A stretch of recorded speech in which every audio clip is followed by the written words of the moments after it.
Sabdamu Bapa bagai air segar, sejuk dan damai saat ku dengar, mengalir tenang tiada henti, sumber hidup dan kasih sejati. Bagai air segar, membasahi, menyuburkan bumi, menggugah jiwa, segarkan hati, kobarkan nurani itu bersaksi. Dorong diriku ini jadi saksi kasih ilahi, berbekal sabdamu wartakan janji. Bekerja di ladangmu jadi abdi abadi, hari ini sampai akhir nanti. Dorong diriku ini jadi saksi kasih ilahi, berbekal sabdamu wartakan janji. Bekerja di ladangmu jadi saksi abadi, hari ini sampai akhir nanti. Sabdamu bagai angin segar. Shalom Bapak Ibu dan saudara-saudara yang terkasih, kembali bersama saya Maria Selastiningsih di Mimbar Agama Katolik dan tentu saja hanya di TVRI Media Pemersatu Bangsa. Saat ini banyak sekali misinformasi, hoax tentang COVID-19, tentang vaksinnya itu sendiri. Sehingga akan sangat menarik pada saat kita mengambil tema bijak menyikapi vaksin seturut iman. Kita akan mengupas lebih jauh bagaimana kita bisa menciptakan harapan dalam hal menyikapi vaksin tersebut. Nah, bersama saya sudah hadir Romo Agustinus Wahyu Dwi Anggoro SY, moderator SMA Kanisius Jakarta.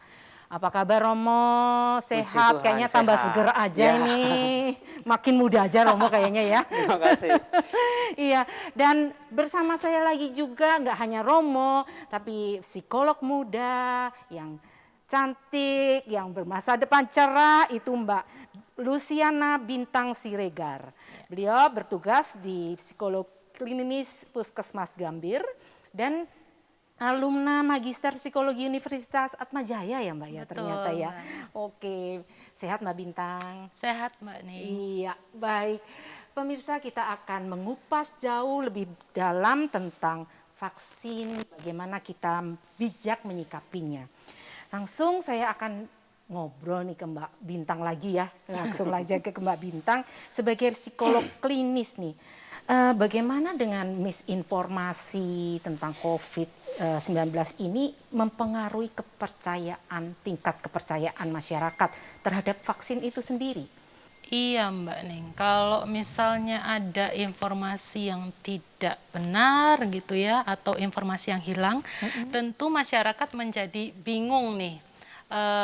Informasi mana yang mau saya ikuti? Sehingga lama-kelamaan dengan informasi yang tidak dapat diketahui itu, masyarakat menjadi tidak percaya. Itu yang disayangkan banget sih, terutama tentang vaksin ini.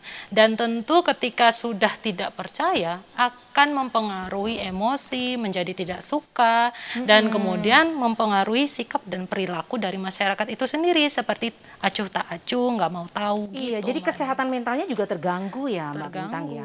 Oke. Nah, kalau sebagai psikolog ini, lalu bagaimana nih Anda menyikapinya kalau kondisinya seperti itu? Tentu dalam setiap konseling saya juga memberikan informasi ya, terutama tentang vaksin. Dan saya juga karena bekerja di pemerintahan, tentu juga mendukung program pemerintah ini ya Mbak ya.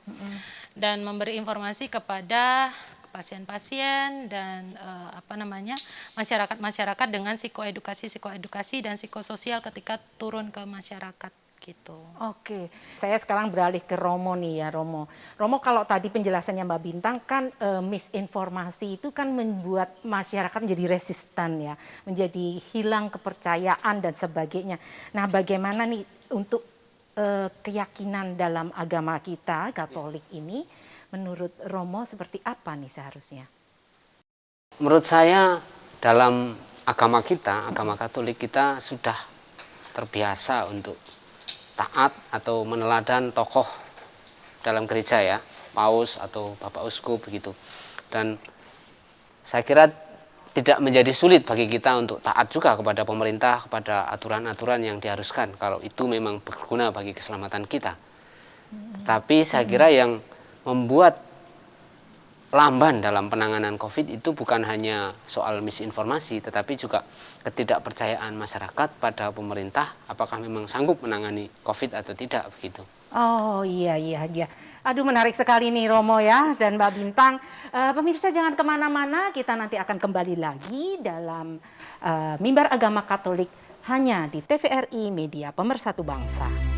Bekerja di ladangmu, jadi saksi abadi, hari ini sampai akhir nanti.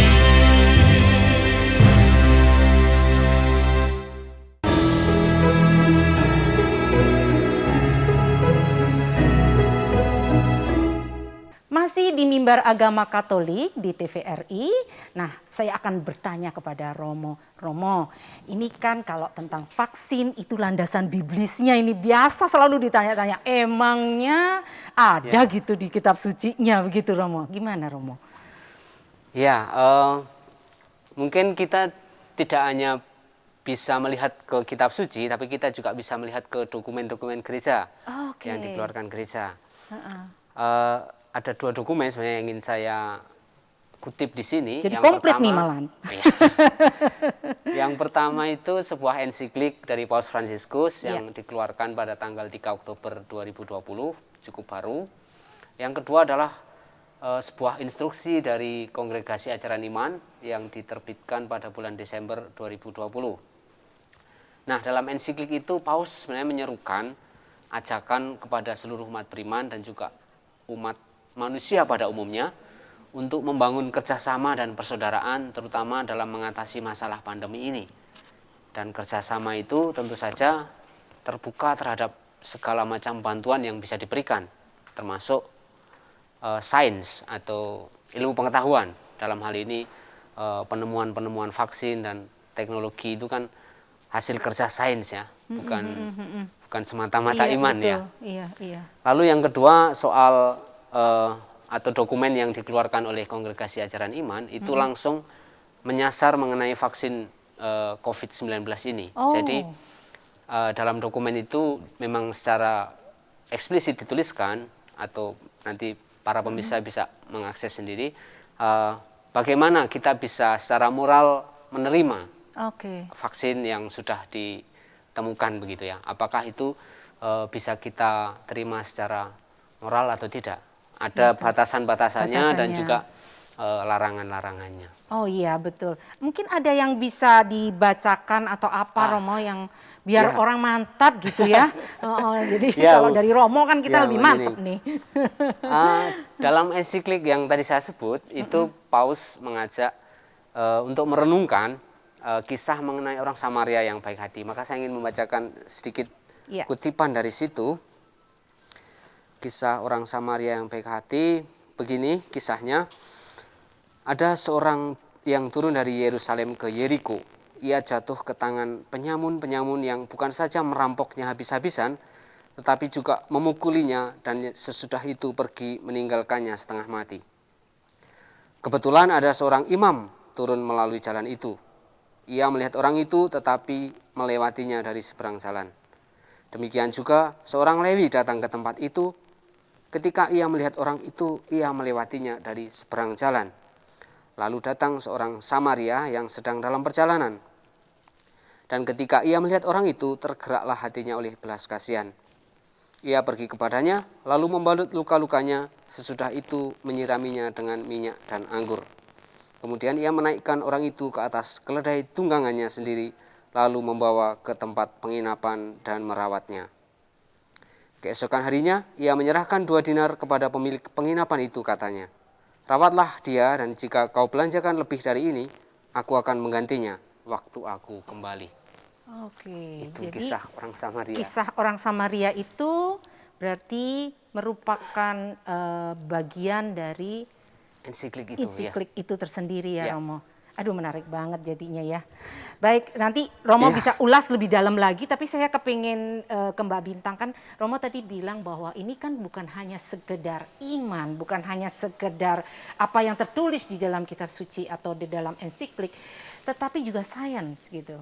Nah, Mbak Bintang kan dalam hal ini bagian dari tim medis ya. Betul. Gitu. Sudah divaksin ya Mbak ya kayaknya ya? Sudah 2 kali Mbak Ning. Wah, malah udah 2 kali, aku belum loh padahal. Oke, refleksi Mbak Bintang secara refleksi spiritual tentunya ya, itu bagaimana dengan mengalami vaksin itu? Iya. Pertama saya juga sharing ya pengalaman di vaksin. Vaksin pertama itu masing-masing orang kan beda-beda efeknya di tubuh, tergantung kesiapan tubuhnya juga. Saya hanya merasa pusing setelah disuntik 5 menit, setelah itu bekerja seperti biasa. Kemudian hari kedua, ketiga, keempat sampai dengan hari ke-14 vaksin kedua, karena memang di plotnya memang 2 kali vaksin ya, dengan dosis dibagi 2 gitu. Nah, hari ke-14 saya divaksin kedua, itu juga tidak merasa apa-apa. Jadi jangan takut juga untuk divaksin. Kemudian pengalaman batin saya menjadi tenang ya, Mbak. Karena apa? Karena merasa ada teman. Iya, Jadi betul, maksudnya benar, teman benar. tentara tubuh nih. Iya, Jadi nggak benar, hanya benar. Kayak saya ada yang yang berjuang jagain sendiri. kita ya. Iya. Jadi ada penambah teman yang menjagain kita, dan terutama saya juga dan teman-teman kesehatan itu termasuk yang beresiko karena berisiko terpapar COVID ya, karena bertemu dengan pasien-pasien. Jadi lebih merasa aman gitu. Iya, kayaknya Terus yang tenang. jadi yang menjaga itu kayaknya Roh Kudus mengirimkan vaksin gitu jadinya Iya, ya. betul. Tentu saja kita tidak bisa hanya bergantung dengan vaksin, Iya, tetapi betul. juga tetap meminum suplemen vitamin dan makan makanan yang bergizi, terutama yang kayak protein. Oke, gitu. Gitu. Nah, kalau Romo udah divaksin belum nih Romo? Nah, Saya pernah divaksin, tapi vaksin polio. oh, sama cacar. jadi beda ya Romo ya, begitu ya. Oke, nah mungkin saya ingin menggali lebih dalam tadi dengan bacaan itu Iya. tadi, kemudian korelasinya sama harapan dan supaya kita merasa nyaman untuk divaksin. Tapi sebelum ke situ ya Romo, tahan dulu, kita akan kembali lagi nanti di Mimbar Agama Katolik, tetap di TVRI Media Pemersatu Bangsa. Bekerja di ladangmu, jadi saksi abadi, hari ini sampai akhir nanti.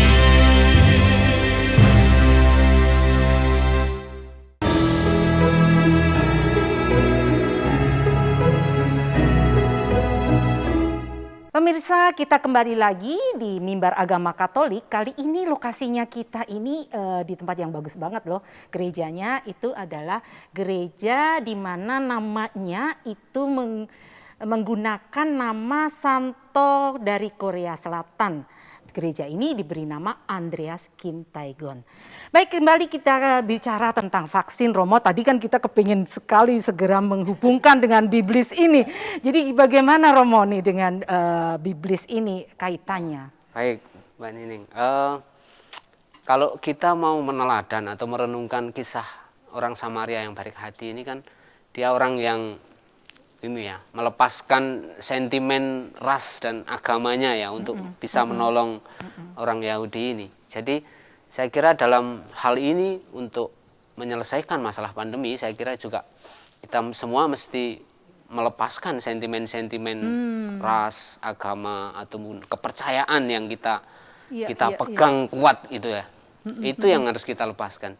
Jadi demi kebaikan bersama, demi kesejahteraan umum, kita harus melepaskan apa yang selama ini mungkin terlalu kita kekang, kita percayai. tetapi tidak Yang belum tentu membantu. benar juga sih ya gitu. Tentu saja ya. Saya kira itu yang bisa kita petik dari kisah ini sih. Oke, oke. Jadi bagaimana kita bisa menyelaraskan dengan semuanya begitu Betul ya, Romo ya. Jadi ada sumbangan untuk kesejahteraan bersama. Meskipun saya belum tentu percaya pada vaksin, tapi Iya. oke, oke. demi imunitas komunitas kita Iya. Supaya melakukan semuanya vaksin. sehat Betul, bersama. ya. Karena ini sudah diteliti oleh Iya. banyak orang dan yang orang pinter-pinter gitu ya, Betul, Romo ya. ya. Kita harus respect terhadap hal tersebut. Oke, kembali ke Mbak Bintang saya. Nah, Mbak Bintang kan sudah divaksin, kemudian juga tim medis gitu. Nah, lalu bagaimana itu korelasi psikologisnya jika seorang itu akhirnya berani untuk divaksin? Itu biasanya apa itu? Ya, ketika seseorang berani untuk divaksin, berarti kan dia sudah memiliki kesiapan diri terhadap konsekuensi-konsekuensi berikutnya dan tantangan-tantangan berikutnya. Itu pertama untuk korelasi psikologisnya, Mbak. Jadi dia siap untuk menghadapi tantangan, siap untuk melayani pasien dengan semangat lagi gitu. Nah, ini terutama saya juga melihat, tadi saya sudah sharing tentang diri saya juga melihat di antara teman-teman saya, sesama tenaga kesehatan yang sudah divaksin. Juga tenaga-tenaga kesehatan lain yang mungkin vaksinnya di Puskesmas Kecamatan Gambir ya. Mereka lebih bersemangat ya, dan bahkan mencari Lebih pede soalnya. Iya, lebih pede karena ini bukan saja tentang kita bisa tertular, tetapi kita pun mungkin bisa menularkan orang lain gitu. Iya, betul, Jadi memang betul. apa kata Romo tadi betul, udah hilangkan segala macam keraguan. Terus batasan-batasan yang apa. Yang pertama kan sekarang kita fokusnya adalah tentang menyelamatkan kehidupan dari pandemi komunitas gitu. Iya. Itu sih, sehingga lebih bersemangat sih kalau untuk teman-teman kesehatan ya, untuk gelombang pertama ini kan. Iya, apalagi sebenarnya Paus juga sudah divaksin ya, Romo ya. Iya, Nah, kalau Romo melihat nih ya, kenapa Paus tuh kayaknya dari dulu tuh selalu maju duluan gitu, nomor satu dulu gitu. Nah, itu apa sih sebenarnya yang Romo melihat keputusan Paus ini bagaimana? Kok bisa gitu berani-beraninya gitu loh. Padahal beliau udah sepuh kan. Iya, betul sekali. Paus ini kan juga latar belakangnya dia seorang ilmuwan juga sebelum menjadi uskup dan menjadi paus ya. Sehingga dia percaya sekali pada sains, bahwa sains menjadi salah satu atau mungkin yang utama dalam menyelesaikan masalah-masalah kita ya, terutama dalam saat ini. Tapi yang kedua saya kira juga ini sebuah bentuk keteladanan. Artinya ketika tadi saya menyatakan bahwa kita orang Katolik sudah biasa dengan meneladan tokoh gereja, entah paus, entah uskup, maka kalau paus sendiri mau untuk divaksin, saya kira dia juga mengharapkan agar orang Kristiani juga memetik buah dari situ, bahwa memang ini keteladanan dari paus sendiri, jadi mengapa tidak begitu. Saya kira kalau Yesus hidup di zaman kita dan dia diminta divaksin, saya kira dia akan mau divaksin. Yesus pasti akan masuk meskipun duluan, tidak butuh divaksin, dia pasti akan mau. Karena mau Yesus itu memang niatnya mau jadi manusia kan seutuhnya ya jadinya ya. Oh iya, betul sekali. Iya, sangat menarik nih, Mbak Bintang. Kira-kira nih contohnya ada nggak sih kira-kira kalau misalnya dengan vaksin ini itu kita akan menjadi seperti apa selain yang tadi misalnya yakin atau percaya diri atau lebih kayak merasa udah punya teman penjaga ya gitu, ada yang jaga gitu. Ada yang bisa dieksplor lagi nggak? Sebenarnya mungkin ada juga sih, saya dan juga teman-teman kesehatan lain kan tadinya sempat ada ragu, bukan meragukan vaksin, tetapi ragu untuk vaksin ya. Tetapi kan ini kembali lagi nih Mbak, kembali lagi. Kita yang pertama kita fokuskan adalah kesehatan kita dan kesehatan bersama. Sehingga mana yang lebih dulu kita ambil gitu.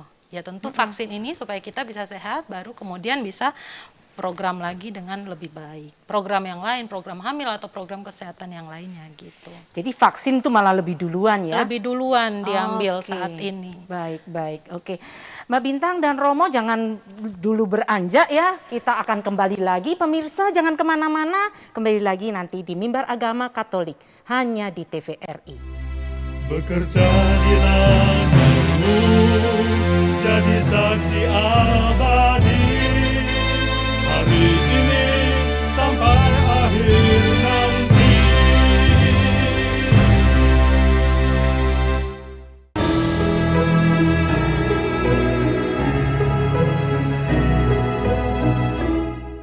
Pemirsa, masih di Mimbar Agama Katolik di TVRI Media Pemersatu Bangsa. Dengan tema ini kita juga jadi tahu bahwa kita harus bijaksana dalam mengelola informasi. Nah, sebelum penghujung saya akan berikan waktunya kepada Mbak Bintang. Mungkin ada pesan untuk masyarakat sebagai tenaga medis gitu. Yang pertama tentu jangan ragu untuk mendapatkan vaksin ya, karena saya juga sudah menerima vaksin 2 kali. Dan ini untuk kepentingan bersama supaya kita lebih siap untuk menghadapi tantangan. Kalau misalnya masih ragu, coba temukan keraguannya, tuliskan, kemudian konsultasikan, cari data di sumber yang dapat terpercaya. Setelah itu tentu tetap laksanakan protokol kesehatan 3M, memakai masker, kemudian mencuci tangan dan menjaga jarak. Oke, keren banget Mbak Bintang. Nah, sekarang kita ke Romo nih ya, Romo ya. Jangan berat-berat ya Romo, pesannya apa Siap, nih? Mbak Nining. Ya. Pesan saya yang pertama tentu jangan menyebarkan informasi yang keliru atau belum tentu benar mengenai COVID, mengenai vaksin, dan juga hoax-hoax lainnya. Dan juga kita mesti menyaring setiap informasi yang kita terima. Ada juga kan yang website yang khusus untuk memberitahu kita apakah sebuah hoax itu sudah terverifikasi atau belum. Mungkin kita perlu berlatih bagaimana menyaring informasi yang kita dapatkan di media online. Lalu yang kedua, khusus untuk umat Katolik, tentu saja saya mengajak untuk tidak pernah kehilangan harapan, tetapi juga selalu terbuka. Kita selalu membuka terhadap segala macam kemungkinan, dan dalam hal ini kita mesti mengesampingkan segala macam kepentingan diri kita demi kebaikan bersama. Dan mungkin yang terakhir, kalau misalnya Anda tidak percaya vaksin itu efektif, lalu Anda meninggal karena COVID, di surga lalu bertanya pada Tuhan, Tuhan, di mana Tuhan ketika saya kena COVID? Loh, kan saya sudah membuat vaksin. Betul. Ditemukan. Lalu kita Benar sekali Romo, iya benar. Terima kasih sekali atas peringatan ini ya, Mbak Bintang juga ya. Pemirsa, telah sampai di penghujung, dan dengan demikian dalam Mimbar Agama Katolik kita dengan tema bijak menyikapi vaksin seturut iman, kita diharapkan menjadi lebih bijaksana dalam pengharapan dan kasih. Dan kita akan tutup dengan doa dan berkat dari Romo. Silahkan Romo. Dalam nama Bapa dan Putra dan Roh Kudus. Amin. Allah Bapa yang penuh kasih, kami bersyukur bahwa kami masih Kau anugerahi rahmat kesehatan hingga saat ini. Berilah kami senantiasa kekuatan untuk tekun memelihara rahmat itu dengan perilaku hidup yang bersih dan sehat. Kami juga bersyukur bahwa setelah menanti kami menemukan vaksin untuk COVID-19 ini, kami berharap semoga upaya-upaya kami ini dapat sungguh menjadi sesuatu yang menyelamatkan kami, menyelamatkan kehidupan ini, dan berguna bagi kesejahteraan bersama. Dan semoga apa yang kami upayakan, apa yang kami pikirkan, apa yang kami lakukan senantiasa sesuai dengan yang Engkau kehendaki sendiri. Dimuliakanlah Engkau kini dan sepanjang segala masa. Amin. Dan semoga kita semua, seluruh keluarga, orang-orang yang kita cintai dan kita doakan, senantiasa dibimbing, dirahmati, diberkati oleh Allah yang Maha Kuasa. Dalam nama Bapa dan Putra dan Roh Kudus. Amin.